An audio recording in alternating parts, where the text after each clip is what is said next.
Now let's look at the other side of the market, older condominiums. And this is where the conversation about affordability becomes much more personal. Because when buyers compare an older condo with a new launch, they usually start with numbers. Price per square foot, age, lease, maintenance, renovation. But sometimes we're measuring the wrong thing. Because what exactly is the value of an extra 300, 500, or even 700 square feet? On a spreadsheet, it's simply more floor area. But inside a home, it can mean something completely different. It can mean having a dining table where 8 people can actually sit comfortably. It can mean inviting your parents over for dinner without wondering where everyone is going to sit. It can mean cousins coming over during Chinese New Year, friends gathering for Christmas, children having classmates over. A birthday celebration that doesn't immediately spill into the corridor. These things are difficult to put into a property valuation, and these are your personal priorities and preference that I feel important. With the help of AI, this is how Bigger.sg compares the different properties that you viewed with me in addition to comparing price trends. In this way, you are not overwhelmed by tons of messages from different agents and have one structured framework for your property purchase. This is what a home is actually for. For some families, that additional space isn't wasted space. It's social space. It's family space. It's the space where memories happen. Then there is something else we sometimes forget.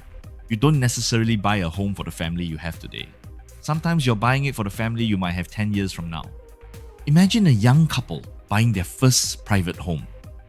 Today, 2 bedrooms might feel like plenty. Then, a child arrives. Then perhaps another. One parent starts working from home. The children get older. Homework appears. Tuition happens. Teenagers start wanting privacy. Suddenly, that spare bedroom isn't excessive anymore. It's incredibly useful. And this is where a larger, older condominium can offer something that doesn't show up immediately in the purchase price. Flexibility. A bedroom can become a nursery, then a study, then a child's bedroom. Later, perhaps a room for an elderly parent. A large dining area can become workspace during the day and family space at night. A generous living room can change as the household changes. Space gives the family room to adapt. And sometimes the greatest luxury isn't having more furniture. It's simply having the space to do what you want. One family member can watch television, another can study, someone can take a work call, someone else can have friends over, and nobody necessarily has to leave the home to find privacy. That became particularly obvious during the work from home era. When multiple people spend more time at home, the value of space isn't necessarily linear. An additional room can completely change how a household functions. So perhaps we should stop thinking of every unused square foot as inefficient. Sometimes empty space is exactly what gives a home flexibility. Of course, this doesn't mean every old condominium has a great layout. It doesn't. And it doesn't mean newer developments are badly designed either. Modern developers have become remarkably clever at making smaller spaces work efficiently. But efficiency and spaciousness are not the same thing. A brilliantly designed 900 square foot home is still 900 square feet. And for somebody who genuinely needs 1,300 square feet, there is only so much clever design can do. Well, having said this, of course, there is a catch. Larger homes may have a lower price per square foot, but you're buying more square feet, so the total price can still be high.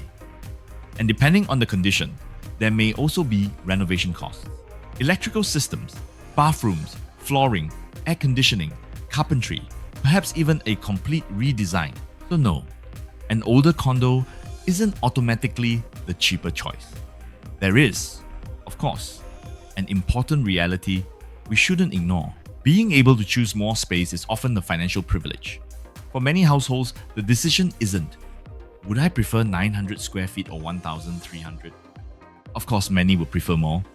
The actual question is, can I afford the extra 400 square feet without compromising everything else? Mortgage payments, retirement savings, children's expenses, lifestyle, financial security. And this brings us right back to the word that keeps appearing throughout this story: affordability.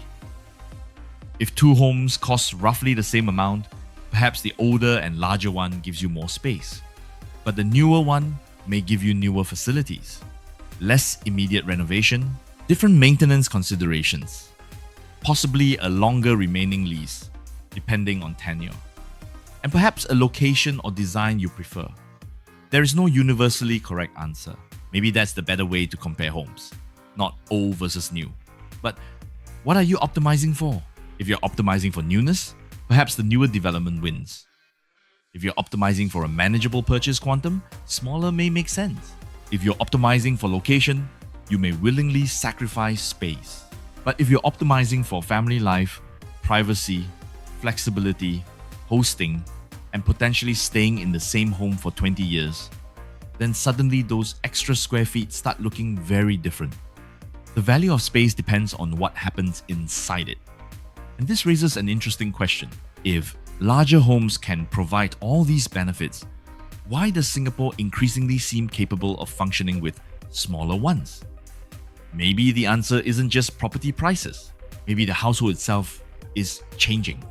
And that's where Singapore's demographics start becoming very important.